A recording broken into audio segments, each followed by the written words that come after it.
Zoom, and Awesome.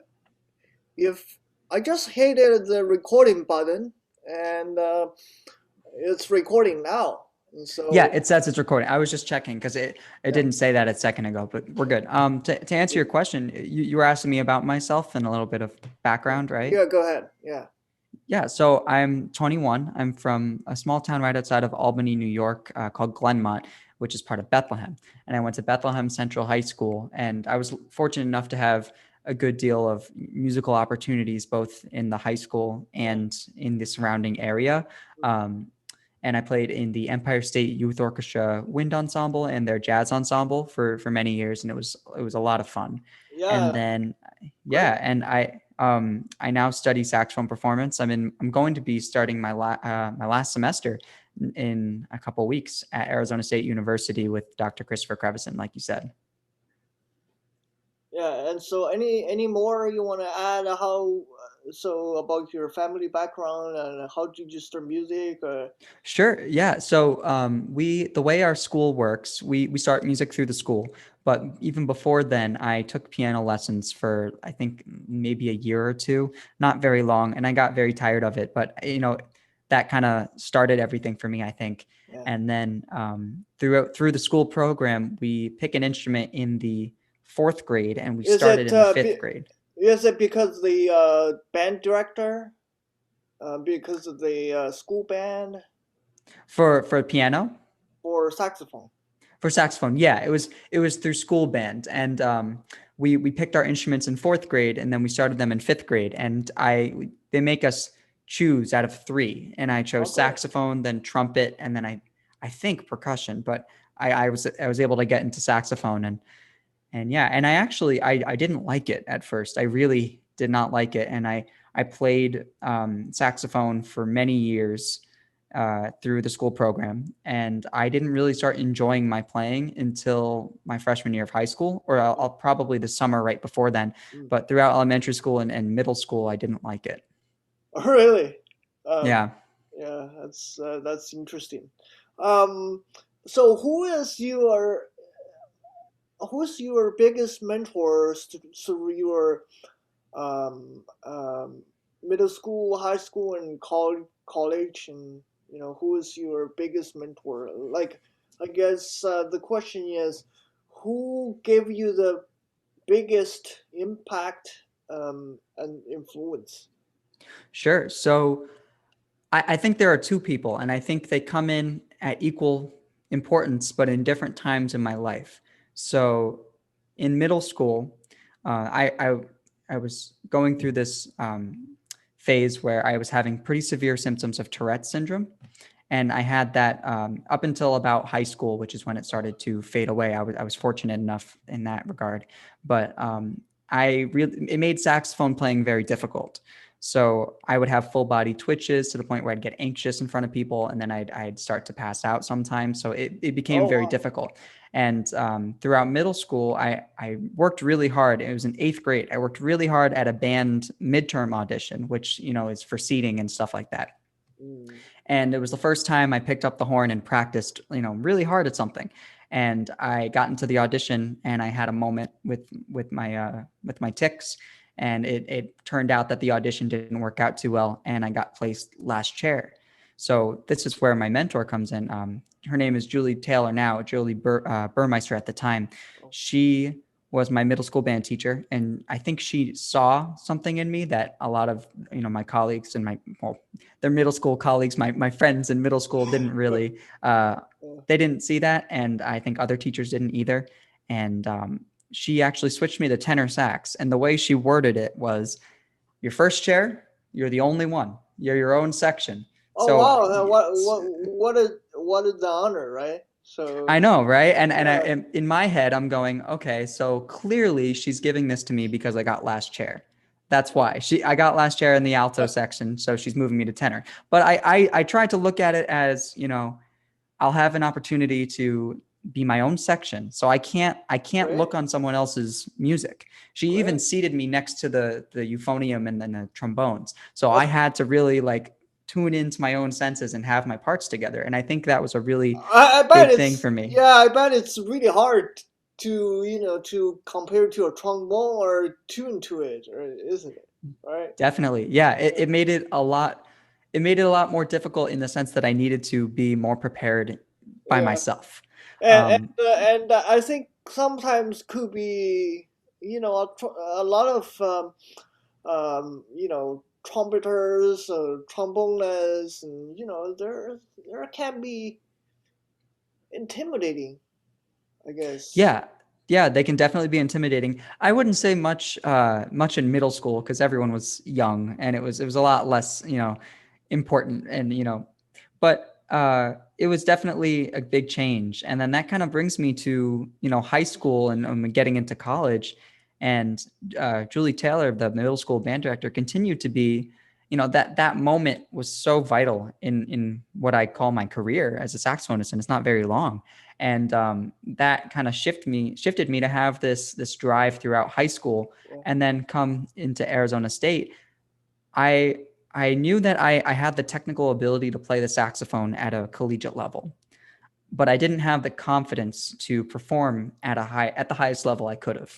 My teacher throughout high school, my private instructor, was amazing mentor, a great person, but he was very old fashioned to the point where, if you're playing the Ibert Concertino da Camera, that was the cap. That was it. Oh, That's the cap for, classical saxophonists, which is, great, but there's more repertoire today. yeah. Yeah. And So coming in, go yeah. ahead. So who was her teacher at that time? Who did she study with? Sure. So Julie Taylor, my middle school band director, she's a clarinetist, and she actually went to SUNY Potsdam, the Crane School of Music, and she studied with oh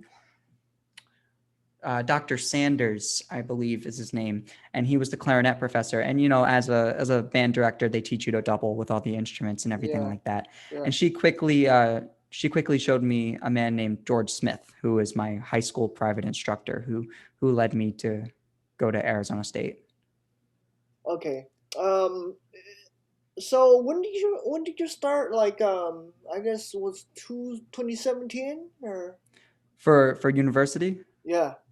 Yeah, I started at Arizona State in fall of 2017. Was that started right away with Dr. Curviston? Yeah, yep, Dr. Crevison, and I've been studying with him for 3.5 years now. Yeah, great. So how do you like him? What is your um, reaction? Like, what is your thoughts on it? Like, through Sure. those years. Yeah, so I've had Dr. Crevison. I was going to mention he's my second mentor for sure. He is the second person in my life of great importance to me, and he is just a fantastic musician, fantastic person to just listen to speak in lessons. He's one of those teachers who brings out the horn sometimes in lessons, but a lot of our lessons are very vocal. So if I'm playing something, he can get the same message across just by speaking it, not even by replicating it. And just hearing him speak, even if we get way off topic, has given me the confidence and the life experience that I kind of need to have, to propel myself into a graduate degree into the saxophone, world, the classical saxophone world. And I really enjoyed studying with him for these past 3 years, and he had so much Great, to offer me in terms of voicing, technique, musical concepts that I don't think I would have been able to grasp without him and his help. But the biggest thing about him that I've really enjoyed throughout these 4 years is just his life experience and the way he treats his studio. The way he treats his studio, we're his colleagues, and I never feel that. Um, Obviously there's a sense of professionalism that needs to be there for between student and teacher, but I never feel like I'm timid to ask him questions or timid to gain more knowledge from him. He is always, giving us whatever we need to know and more.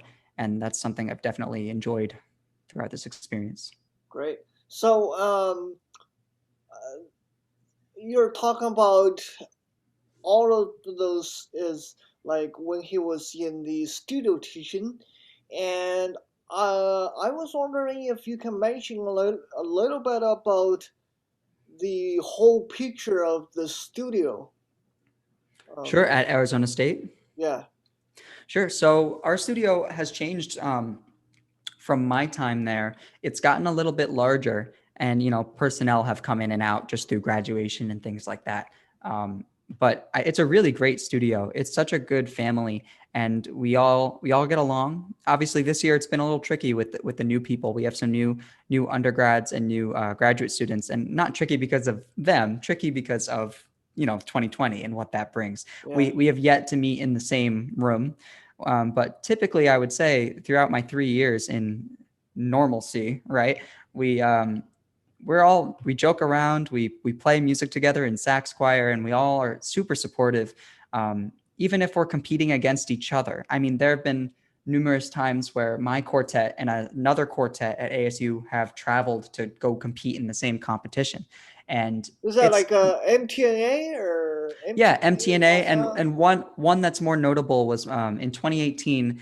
My quartet at the time, Akuma, and the Seon Quartet at Arizona State traveled to UT Austin to compete in the Okay. Coltman competition, Uh-huh. and I never felt that there was a sense of competitiveness between us. We were just eight friends going at the same time to really just showcase our skill. And the same was my freshman year at the NASA Quartet Yeah. competition. I really did feel the same way there too.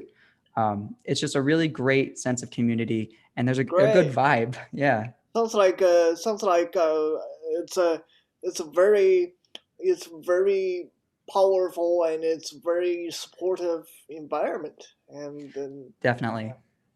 um, I I talked to Dr. Kristen briefly, and I knew of him from long time ago, and I just like his personality. Um, I'm excited to invite him online and talk, talk with him more. And I feel like he's one of the best teacher in the planet to Yeah. work with. Yeah, he's definitely very, very he's just very great, and he's very unique in the way. I've never had a teacher like him, and I've learned so much and just gained so much experience and knowledge from him, and he's just opened up so many opportunities.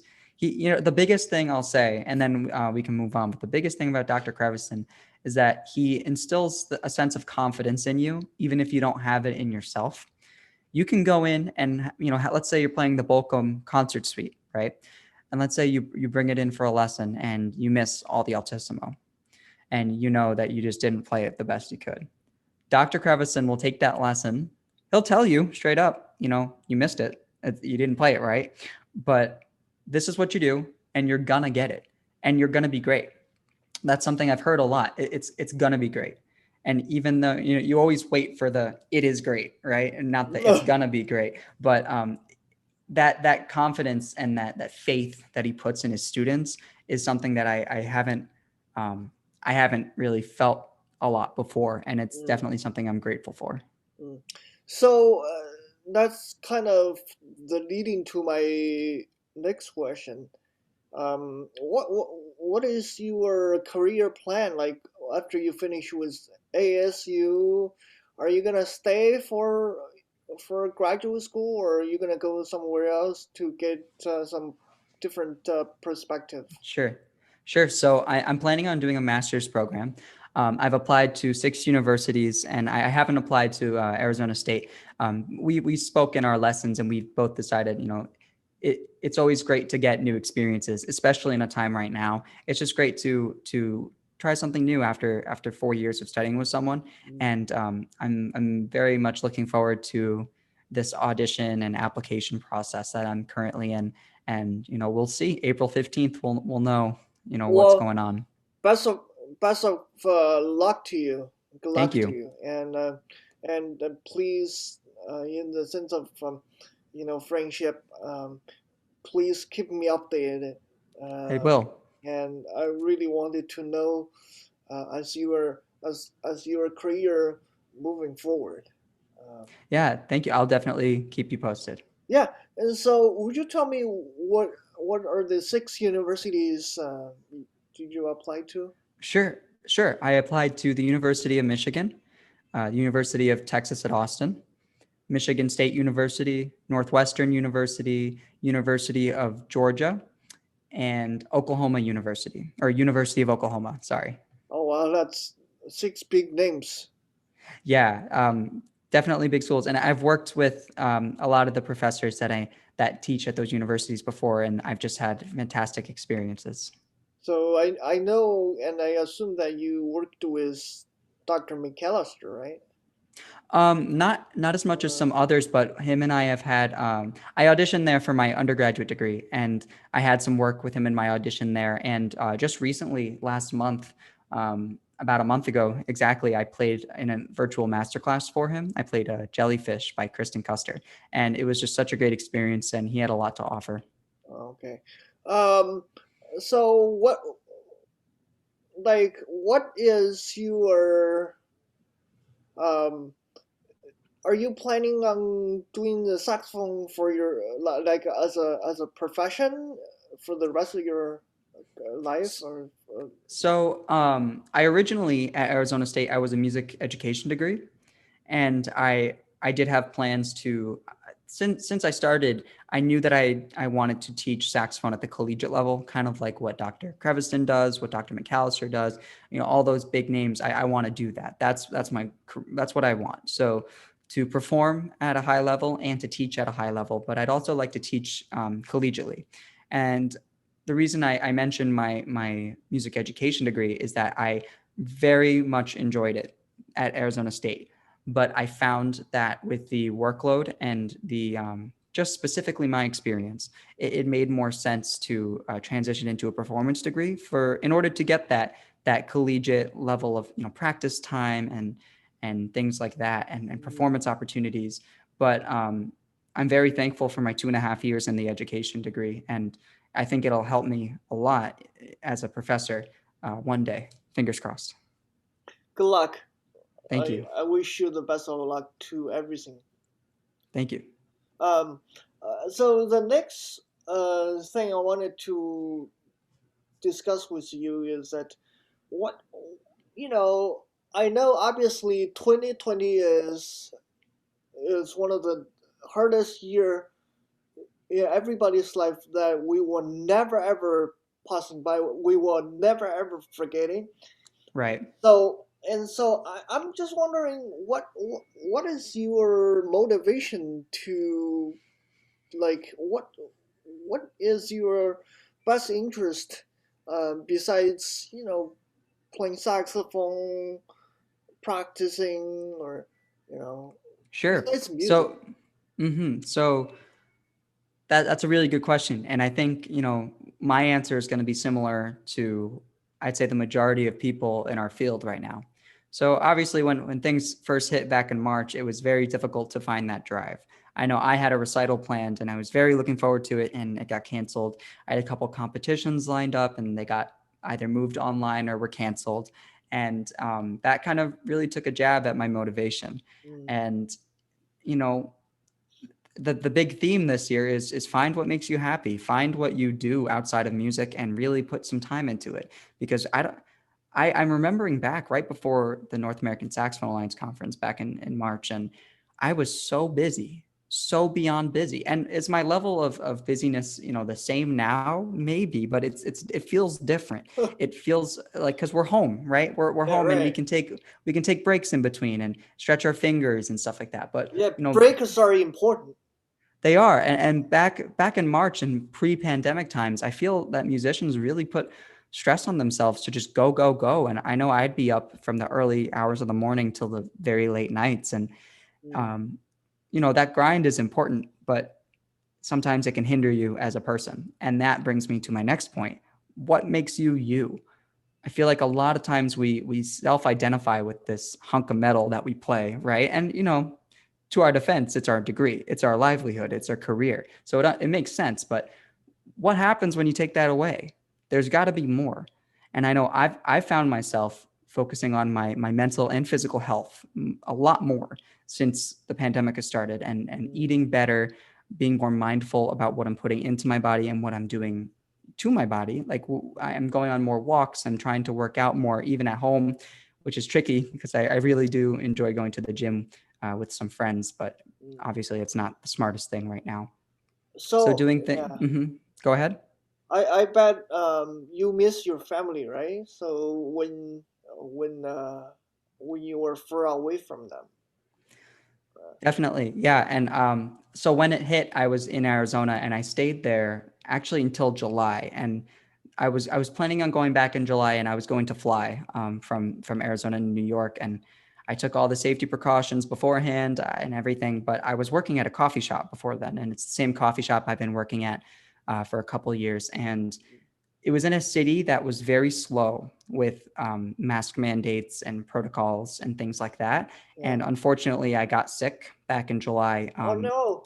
It seemed like I had 3 doctors tell me that it was COVID, and it seemed as if I had it, but testing was very strange, especially in Arizona at that time. And I got a test taken, and 14 days later, I got a negative result back. So I'm not Y- sure to this day what it was, but Yeah, I um, mean, just now that I remember that I saw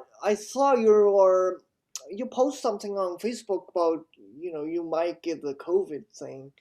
yeah, Yeah, yeah. I saw And your back, post. I saw your post. yeah. Yeah. And it kind of came at a bad time because I was really on a roll with my show Breaker Read, and I got very sick and I needed to take some time off. And then as Yeah. soon as I was cleared and I had no symptoms for more than 3 days, right, the CDC guidelines, I hopped on a plane and I went right back home. And I stayed here. I did the New York State mandatory quarantine, and I just saw my mom, my brother, and then my brother and I actually drove back to Arizona, and then Okay. I came back for the winter. So Mm. I've been fortunate enough to see my family twice throughout this, even though I live on the other side of the country, and I know Yeah. a lot of people can't say the same. So I am very, very fortunate in that way. Yeah. So another thing I wanted to discuss with you that I did not discuss with the other people I talked with is that what is your preference on like let's say if you plan a recital program, what is your strengths or what is your I would say strongest um, aspect that you would like people to see Hmm. and like people to get reaction like okay um, I I play this kind of piece then that's me so I can make this kind of music style unique to me um, Right. Yeah, so that's a really good question. And just so I think I understand you correctly, it's what about my playing do I want to showcase? Is that what you're trying to say? yeah like that's part of it. And so the second part of it is that I know that you played quite a bit of recitals, right? Either Yeah. yeah, so either chamber recital or solo recital or whatever recital. Let's say just as an example of your solo recital. So what kind of music what kind of repertoire you like the most like and so the second part of this question is um, what you're hoping people to get out of it through your performance. Sure, definitely. So that's a really good question. So I'll just kind of take this in the order that you asked it. So I would say that the part of my playing that I really like to showcase the most would be my ability to play. And now I sound like I'm tooting my own horn, right, for say, but I really do enjoy playing very beautiful melodic lines. And one of my strengths that I put a lot of time into throughout my undergrad is making it sound just as beautiful down the octave than it does up the octave. So playing the altissimo range on both alto and soprano is something that I've worked really hard on throughout my undergraduate degree. And I really, I like to showcase my ability to control soprano altissimo. And I know that it's it's almost a common thing nowadays, people being able to play it, but the ability to control the colors and be able to choose different colors, maybe through different fingerings or different voice settings is Mm, really interesting to me, and that's something I've tried to incorporate in my repertoire choices. mm. Um, and I'm sorry, would you mind reminding me about the second part of the question? Well, the second part of question, like, what do you hoping people to get out of, like, another Right. thing I will say is that what do you hope people will remember? Like, what is your special sign that people will remember, saying, Right. okay, I will never ever forget this guy's performance after I hear right away for the first time. Yeah. So I think I think as saxophonists, especially as classical saxophonists, we get caught up in the technique a lot. And we all do. Everybody. And we get caught up in the flash, and we get caught up in, just okay, I'm going to hunkle down, I'm going to perform, and I'm going to get these notes, right? And while that's really important, especially as Yeah, young musicians, it's so important so that we can hone our craft and get better at the instrument. yeah, yeah. I think sometimes a lot for me in my practice sessions, I get so it's almost mathematical and I forget that it's art. And the thing that I want, I won't feel ready to get rid of a piece of music, and by just move on from a piece of music until I have performed it and have gotten an emotional Mm, message across. mm, And maybe in the moment I don't know what that emotion is, but subconsciously we all need to kind of make a story to the music. And that's something I believe it was Professor Luloff mentioned that in a masterclass like 2 or 3 years ago at the Great Plains Saxophone Workshop. And the music needs to have um, a, a a backstory in your mind, and whether or not the person playing across the hall has that same story when they hear you play it, that's up to them. But there's a yeah, difference between there's that's a what. difference. Mhm, Yeah. go ahead, sorry.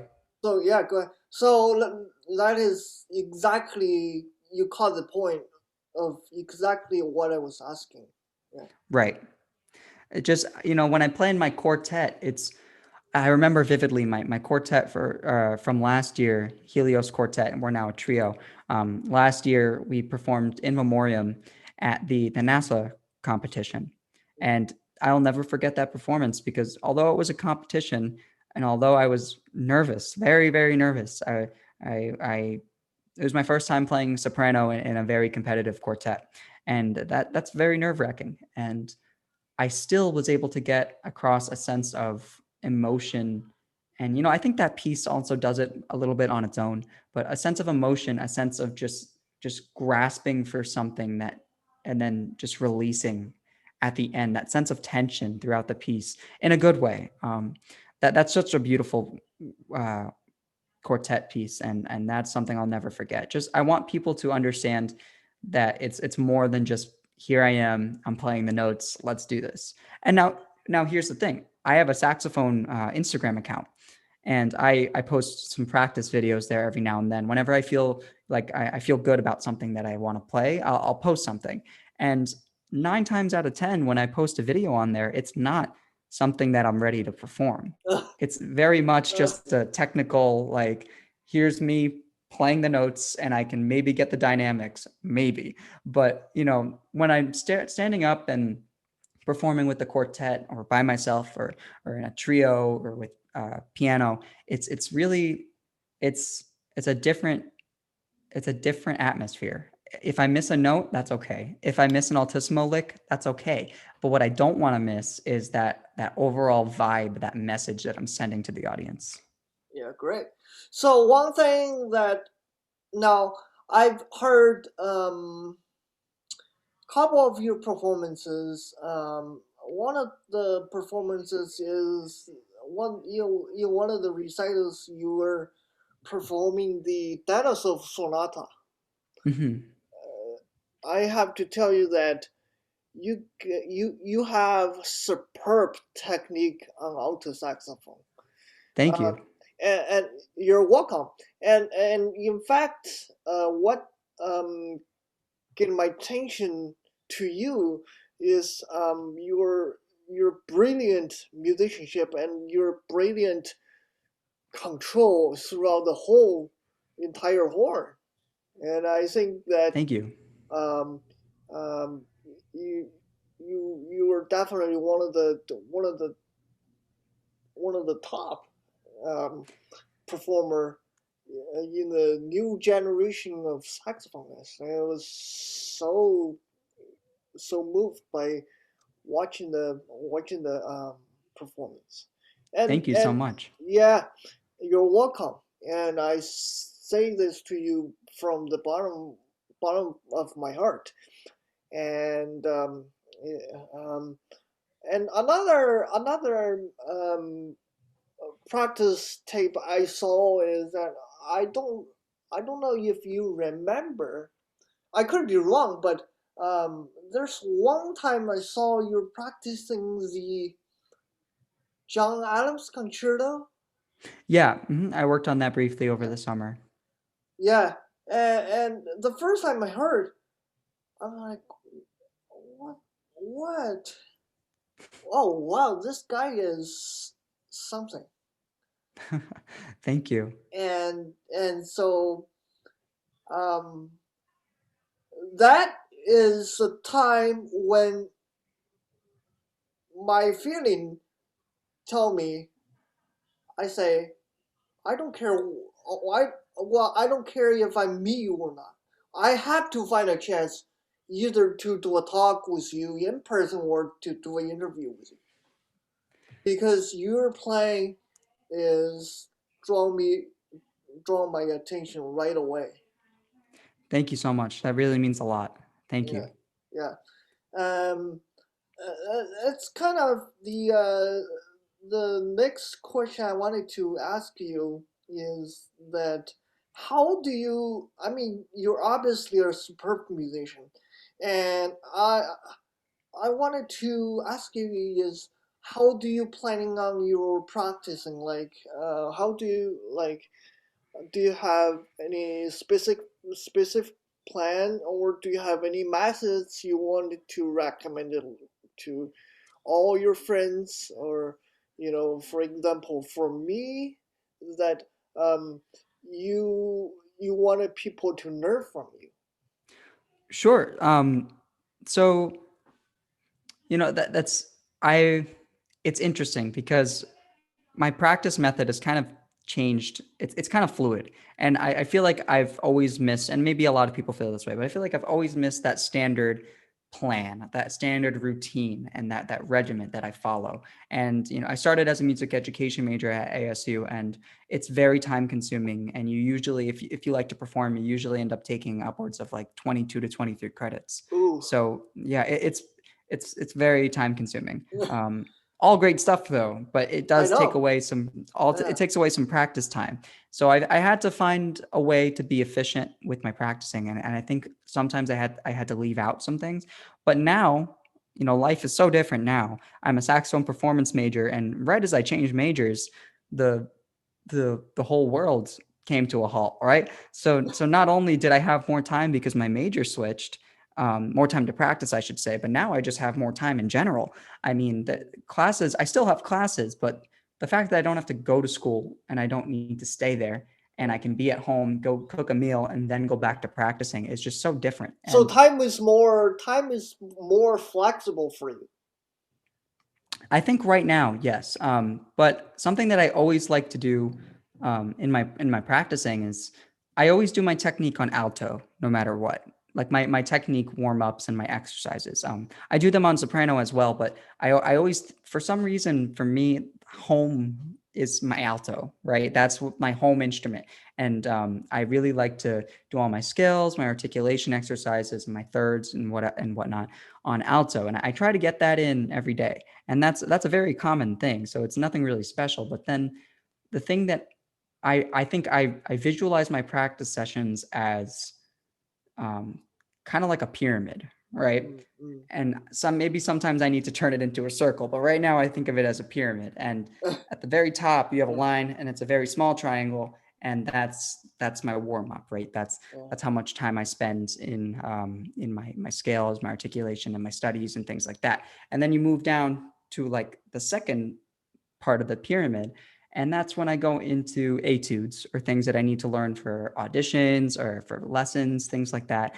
And then at that bottom, largest uh, shape, right, part of the pyramid, I would say my repertoire, and that's where I spend most of my time. And Mm, I usually have to fluctuate that depending on where I'm feeling. Like, let's say my tongue has been slow for a month, and I really need to get my tongue speed up. I played Jellyfish by Kirsten Custer, and the very last movement has some crazy fast and controlled low note articulation.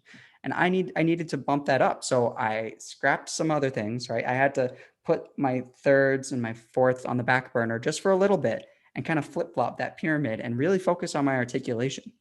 mm. And just I always get stressed when I think of having the same routine every day and meeting a quota, a practice quota.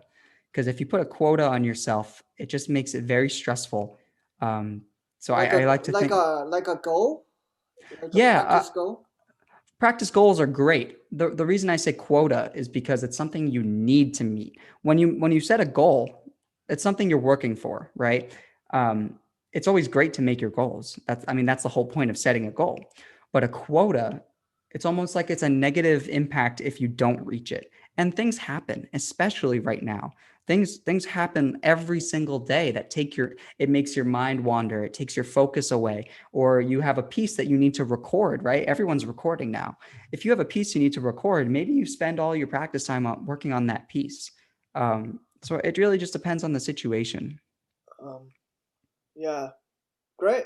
Um, so for me, it's the same. I graduated from Southern Oregon University. I don't know if you know Dr. Rip Bender. Uh, I don't think I've met yet. he was in the NASA conference that Dr. Krivitsky hosted Okay. um, in back in March. Right. And I graduated from here, and my original plan was travel to. Well, I was gonna move there to North Carolina, Greensboro, North Carolina, to study my performer certificate and my master's degree with Dr. Steve Stusek. Okay. And this person is first. I knew Dr. Stusek for back in 2010. I know him quite a long time, and this person is always very close to my heart. Right. From the first time I met him until today, and I always like him. I always have tremendously respect for him since the day I met him into today, and um,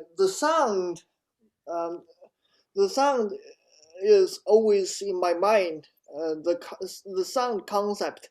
That's um, what brings me idea. Okay, I wanted to study with this professor, and Right. uh, Right. and so I'm sure a lot of people have the similar approach to the teacher. Um, is the sound that you get you the most attention, right? Right. And so that's one thing for me on him. And yeah, so I applied there and I get accepted there to study as a graduate student to start with the post baccalaureate certificate in performance. Hmm. And I heard this degree is quite popular in today's saxophone school, especially for international student who does Right. not speak English well. And so, and and then um, the obviously the COVID. come to us. I booked my ticket. Um, I was gonna leave Ashland, Oregon, to fly there on August 3rd, and I unfortunately I returned the ticket. I canceled the flight June 17th. Back then, the COVID has really been hurting people really hard, and Right. so I thought, well, I wanted to go, but it's safe just to take a year off, or you Yeah. Yeah, know, that's something that a lot of people are doing, and yeah. it's very wise at this point. But You know. I really wanted to go there, and I visited the school um, at least 6+ times, and I really liked the environment. Hmm. Um, I don't say it to hurt other teacher or other performer that I really had tremendously respect for, but Dr. Stusek is, um, if my in the future, if my sound, my style of teaching or performing, like the motto. So if you ask me who I wanted to be like the most, he's the person. Yeah, that's great. And so, yeah. So the next question I wanted to ask you is that I know we have a lot of organizations in the United States of America for saxophone, right? So such Right. as NASA, such as Free Show competition, and Hmm. such as the World Saxophone Conference, right? So those are fantastic opportunities for us to get information, to know new people, to Right. to see old friends. But overall, I feel like the saxophone is still new, still very new. A lot of possibilities we are still seeking. A lot of um, uh, possibilities we are still in the mind for to move forward, right? Right. Right. So, um, I mean, I saw some new generation of saxophonists. Of course, you're the one of them. They're just fantastic. And so for us, I mean, so how are you? If you don't mind, tell me how. What is your age? I'm 21. Okay, so I'm little just little older than you are. I'm 27. Okay. Finishing my undergrad takes me quite a while, but Okay. um, what do you hope to to see some change or to see some new program, to see some new creation for those new generation of saxophonists. Uh, I mean, I say this including the way of teaching, the way of repertoire, the way of those organizations. What do you hope the new generation of saxophonists to do more to accomplish, and what do you hope to offer? Like, how do you hope to help them? Sure. So I think what everything that I would do in the future, and again, I'm 21, so I still have a lot of life to live, and I have a lot of time to be a student still, I think, and Sure. um, I need to learn some more things. But something that I've always thought about is, kind of what's really changing already, more representation of more LGBTQ communities, more female composers, more people of different ethnicities, races, just more representation in music is Mm. is such a it's such an equitable thing that shouldn't really be a conversation, right? It shouldn't have to be a conversation, but it Yeah, is. And it's great that it is because things are really changing. yeah, it And is. that's, yeah, and that's something that I've always, been very happy about. And I think NASA is doing a fantastic job. Um, you know, Another thing, and you and I have spoken about this briefly through Facebook message. One of my graduate goals in in my DMA and maybe early on in my master's is I having had Tourette syndrome, disabilities, both physical and intellectual, are something that is very important to me. And I want to create a simpler, now every person is different. So there is no one size fits all approach Right, right. to teaching a student with disabilities. But I'd like for there to be a place to start. And at the very least, a place to start with that. How can you teach not even just saxophone? So again, this is important for NASA to maybe showcase and other organizations, but Yeah. I want to go to NAFME. I want to go to, and that's the National Association for Music Education. I want to go to those big names that can branch down and share information from there. And I want to Right. introduce a well-studied path about how music can help students with intellectual disabilities, because saxophone and music really helped me get over my tics. So, and again, I'm very early on in my research, so this is all hypothetical, all what I want my goal to be. I want Well, to talk about yeah, those issues and physical disabilities. How can you teach a student who is missing an index finger? How can you teach that student to play the trombone? How can you do that yeah, efficiently? Those are things that are important to me. yeah. I don't know if you know this, but I have a physical disability. Okay. I do. Um, I have a cerebral palsy, um, okay. which infected my part of my thinking abilities, the ability to process things in my brain. So what it is that I would think of if I wanted to get a point to cross, it takes longer time than I will say probably many people, but Okay. over the years of studying, over the years of talking to people, I think my um, um ability for this is getting much better. Hmm. And the most important thing that is that I have disability which really affected my lower body, which means Okay. to say that I cannot walk independently. If you see me walk, maybe uh, it's I would say it's very funny because I will, yeah. So I will use my crutches, and so Okay. uh, at home. But if I have to travel, I have to use wheelchair. Okay. Yeah. So that's the perfect leading to my next question.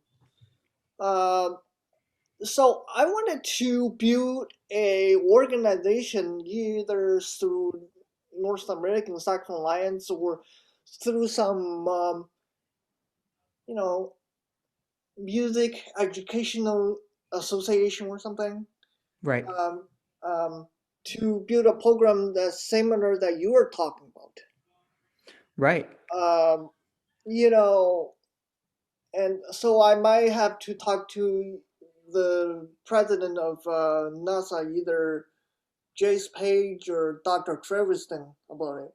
I'm interested. So I wanted to build a program. Is like we know there's a different types of disabilities people have. You know, people are blind, people are missing a hand, people are missing an arm, and people cannot hear. Right. um, People have spina bifida, or people had a stroke or whatever. And so I just wanted to build a program that, with okay, so another important thing is that I think a lot of performers, professors have missed is that health of those performers. So I Right. wanted to build a program that um, for those people who have this kind of disability to have s- equal opportunity to perform or to do competitions and Yes. That. and Hmm. and so for example people who play saxophone with one hand or people uh, who is blind so obviously there's no possibility for people to play Fosbury Sonata. There's Right. no possibility for people to play Iber Concertino da Camera with Right. one hand. It will be extremely difficult. Or there's no possibility for people to play Maslanka concerto or sonata. It will be Right. Right. ridiculously difficult. And so um, I so I know this is the kind of repertoire that everyone should be studying as a college saxophonist all the way through doctoral, and but obviously there's no opportunity for those people to play um, because I don't want to kill them. So the Right. repertoire is going to be really hard. Right. I wanted to build a program. That I wanted to invite composers and professors and some psychologists and so some um, doctors involved together to to have kind of sort of diagnosis or to build to kind of understand their disability better and then I Right. wanted to invite the composers to compose music based on their abilities. What they, so That's a what they very can good. play. Hmm. So what they can play, both technical and lyrical. So when I say technical, there is always a room for them to improving, and so there's always a room for them to keep what they have.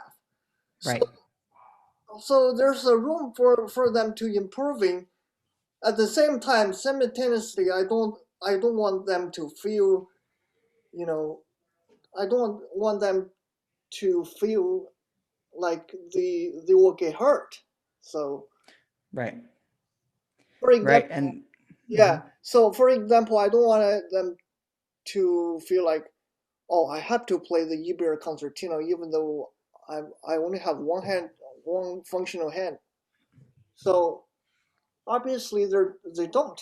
So if you can't play something, we need to find a way to make a adjustment. Right. And you know, that's a really good point that you bring up. And it's not something I've thought about. You know, accessibility through music composed and honestly through active or not active exercises that are composed specifically for this this idea. And you know, this does not discredit our standard repertoire, right? Our standard repertoire is important and it's great music, but it's important for there to be new music that's being written to make the saxophone more accessible. Because if you think about it, Yeah, the piano, the piano is a very, you know, and we were talking about this example, but let's say yeah, someone only has one functioning hand, right?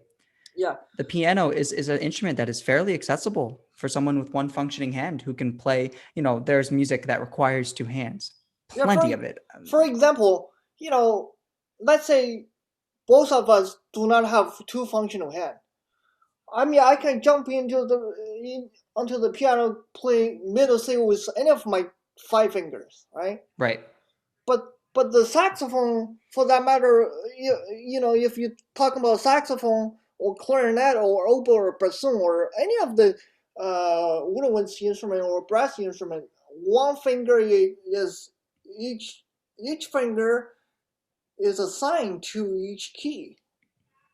Right. So this is why we have like instrument builder to make everyone's saxophone differently. Right. And we're at this point now in the saxophone world where it's still new, right? It's still new compared to other instruments, but it's getting more and more mainstream. It is. And I think we're at a point now where if we there can be music written. I mean, there's crazy music that's written right now, crazy contemporary technical music that's written where you need to move from the standard fingering, right? You need to bring your hand up here, play some palm keys while you're fingering B, A, and G, right? Or maybe you need to take this hand and put it down and play some keys on the side. There's music written like that. And that that can be, a reason to approach this idea and to approach this program of commissioning composers to write for this purpose. And you can write a piece of music that utilizes B flat, A flat, G, and Yeah, maybe the palm keys. You yeah, can it, and unfortunately, the saxophone, if you're just using the top three keys, that limits how many notes you can play within the scale, right? But you can still approach a piece of music with the same sense of purpose and the same sense of integrity when you go to perform it. And I think that's something that could easily be explored. yeah. And so another goal as a saxophonist is that I wanted to be achieved is that I wanted to build a specific program for disabilities. And for example, we can including lectures, master classes, lectures on performers healthy, like how to take care, and also competitions. So Right. we do not have to play extremely hard technical piece. But what I wanted to focus on is maybe lyrical play. You know, Right. we can give a line, we can write a piece has not very many technical challenging, but really beautiful to see. How can they make the lions a different color. Right. And Yeah. so I think this is a way for people with various disability to get the same facility, to get the same opportunity to maybe to build a career out of it. Hmm. Definitely. I mean, there's no reason for, let's say, people who have a disability. You cannot tell them, okay, because of your disability, you cannot have a career in saxophone. You Right. cannot teach saxophone. You cannot build a career as a saxophonist. I mean, that's not fair, right? So No, I totally agree. And that's why I think a program like this could do some real good for people already within the community, but even more importantly, students who may be discouraged in the elementary band programs, right? yeah, So those kids who are 9, 10 years old, starting out with music, there's got to be some sort of equity within this instrument field, right? And this yeah, instrumental field of yeah, the saxophone. And I think if you start young, you really start them early, then you can change the field as it is. yeah. So I wanted to be the leading person to this program. I wanted to do something. Uh, Okay. as a I don't know if you know this fact is that I'm the first one with disability in China has music performance degree in any type of instrument Oh, wow. Wow. ever. That's great. Since the music program opened in China, I'm the first one. Even though Wow. I get the degree in the United States, but um, I'm you know nobody with any kind of disability have a have music degree, Right. either music education, music performance, whatever, or bachelor of arts in music in general. I'm the first one. Wow. Good for you. That's fantastic. Thank you. Um, Yeah. so for that matter, I got this question, like from the world, from China, from the world, say, "Oh gosh, you're the first one to have this kind of prestigious degree, and you must have gone through a lot of challenges. You know, what kind of challenges have you gone through? Like, how do you help? How can how can other people get the experience that you have? Like, how Right. can other people get the degree? Yeah, Uh, you'd be setting a really good role model, and you'd be setting a precedent, which is really important. uh, um, another point is that I wanted to make is that I don't know if you agree with me. For that matter, for disability, people with disability on saxophone, I mean, they need to find a place to study. So they they need to have education in saxophone if they wanted to build this as a profession. Right. Okay, so I think I think as that matter, the school should also be considering. Okay, can we have two different syllabus with two different kind of requirements for for each different group of people? And that's a really good point because you could take that syllabus and honestly turn it into a different degree program. I know a lot of schools have graduate degrees um, in saxophone pedagogy, right, or I mean, saxophone resources I and things mean, like that. you can be like, for example, if I study at ASU with Dr. Creviston, um, I can maybe I will discuss with Dr. Creviston to say if I mean you can still study performance in saxophone, Oh but yes, definitely. the standards, the repertoire, the exercises, you can lower the standards. For Yes. example, people in graduate school with disability, they don't have to play Fuzzy Bird. They don't have to play Ibert Concertino da Camera Right. or those kind of pieces. But then they can make the program more creative. By what I mean by this is that they can find their the music that written for them as the standard of graduate program for them. Yes. That could easily become a very mainstream thing, and I think that would work really well throughout the country. Yeah, I think the United States of America has the facility, has the ability to do that. One thing I love this country is that we all get a lot of opportunities to try the things that we wanted to try, right? Yeah, definitely. We wanted to achieve. If you wanted to play saxophone with disability, I would say if there's no severe challenges, I would say go ahead. Go You, try it. Yeah.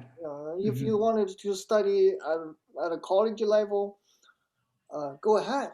You know, um, there's nothing holding your back. Um, and so I cannot do the same thing in China. So, for example, on me, I would never ever get into a college conservatory program in China because of my disability. Right. Right. Because they do not have this kind of facility, they don't have this kind of flexibility for me to do that. Flexibility in the program. Right. Yeah, I mean, so this is something that I wanted to focus on, and I think. Yeah. and then uh, and then we can talk about, maybe you and I can talk about career possibilities. Yes. Definitely. And another thing I wanted to include, like as I mentioned before, a lot of performance majors and a lot of performers. They're brilliant performers. They're like right now extremely good. But sometimes one thing they are ignored is that the health, the performance health of each performer. Right. You know that Yeah. I wanted to have this kind of connection.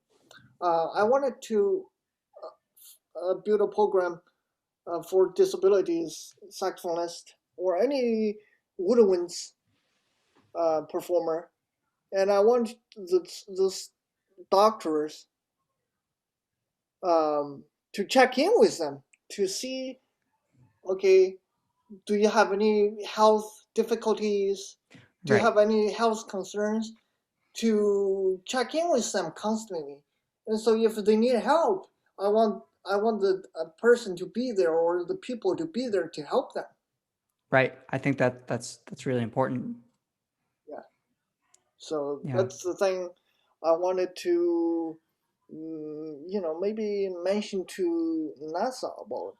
I don't know if you think that's possible or I think it totally could be possible. I think 100%. It seems that they're always open for new ideas. yeah, like how so I have this idea like how do I like what is the starting point to like if I wanted to talk to them, if I wanted to bring the idea to them, Right. what is I the start point? That is a really good question, and it's not something I've thought about yet. But I believe there is always just if you email someone within the NASA community, I'm sure you'll get redirected to the right person. um, So do you think I can schedule a meeting with Dr. Creviston or I think that's totally up to him. I don't know what his schedule is like right now, but um, definitely. I mean, he answers his emails, so I'm sure if you shoot him an email, he'll be sure to get back. I do have his email. Yeah. Um, okay, is there anything that you like to add? No, I want to thank you so much for having me on today. This has been really great to just sit here and chat with you. Yeah, it's I wanted to thank you for your time and I like I said on Facebook, I say right now to you, I wish you all the best to your future success. Uh, Thank you so much. and I mean this very sincerely, and I appreciate the, you're taking the time with me and share about your beautiful ideas. And I'm hoping that in the future, you and I can. I mean, we are all belongs to the new generation saxophonists, and Right. so um, I'm hoping that those new generation, including you and me, can do some contributions. I totally agree, and I think And maybe you and I can work together in the future and make some of this happen. yeah, and so listen, I am available during this time. Anytime I don't go, you know, I don't go as much. I don't travel far at all. So if Mhm. you wanted to work online or whatever, I'm totally free. You can That you can yeah, email me or you can call me, and I'm I'm right here. that same goes to me. Thank you so much. This I definitely hope to hear from you soon in the future. Yeah. Oh, one more question I wanted to ask you before we call this interview up. Um, could you talk about your experience work remotely? Like, how do you record? Like, how do you put an interview? Like, for example, you're breaking a read. How do you put that program together? Like, Sure. do you do video editing like things like that? Sure. So I do very minimal editing. It's all very simple through iMovie. The only thing that I do is I have a format that I use for my intro, which has a little snippet of my quartet playing and a Yeah, little outro, and then I put a little title next to the person's name, so it looks like a news title thing at the bottom, like a title banner. yeah. But that's Is that all through iMovie?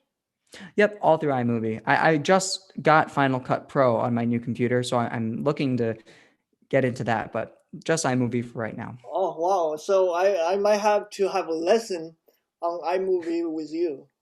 Sure. I mean, I'm I'm no definitely. expert on it. I'm no expert on it, but I could show Well, you what. yeah. So you can just tell me what you know. Sure, Yeah. sure. Listen, Matt. I'm so thrilled and so pleased to have you on. Thank you It's so much. It's it's been really been fun to talk. um it's been absolutely my honor to have you. It's Thank you so much. and so this thing is it's kind of my um it's kind of my dream to chat with you. I mean, your playing, your performance has totally get my attention. Thank you. That really Yeah, means a lot. and yeah. So like I said, if I can help you with your playing, with your performance, or any ideas to add, or any of your careers you want to collaborating with me, I'm open. Thank you. I'll definitely be in contact with you in the future. Yeah, and so I'm looking forward to be on your break and read program. Yeah, that we Maybe will definitely have to set that up. That will be fun. yeah, maybe we can. When are you planning to do the next uh, interview? Or I have a couple already programmed for January, and I've moved it down to 2 episodes a week, or sorry, 2 episodes a month. So I have a couple already scheduled for January, but we could find something to do the month after that, February. yeah, I'm open. Great. And so, is there any topic you want me to talk about? And you know, Yeah, I'll be in touch with you when we get closer to it, and I'll send a bunch of things, and then we can just have a nice chat. great, great. And I have a bunch of old read so I can try, make you spoken. Great. That's great. That'll work Yeah, perfectly for the yeah, show. yeah. So, and would you? I'm going to send you this video that has been recording. Would you mind to share on your Facebook page Yeah, or to definitely. Yeah. say something about it? Yeah, of course. I'd love to. Yeah. Thank you so much.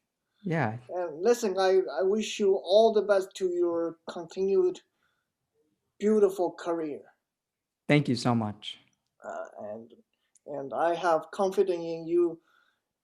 You're gonna be somebody that people will never ever forget in the future. I hope so. That really means a lot. Thank you. You will be. Don't worry about it. You will be. Thank And you. I'm looking forward very much to build a long-term friendship with you. Yeah, me as well. Thank you. All right. Thank you so much for everything today. Have a great day, okay? Thank you. Bye bye. All right. Bye.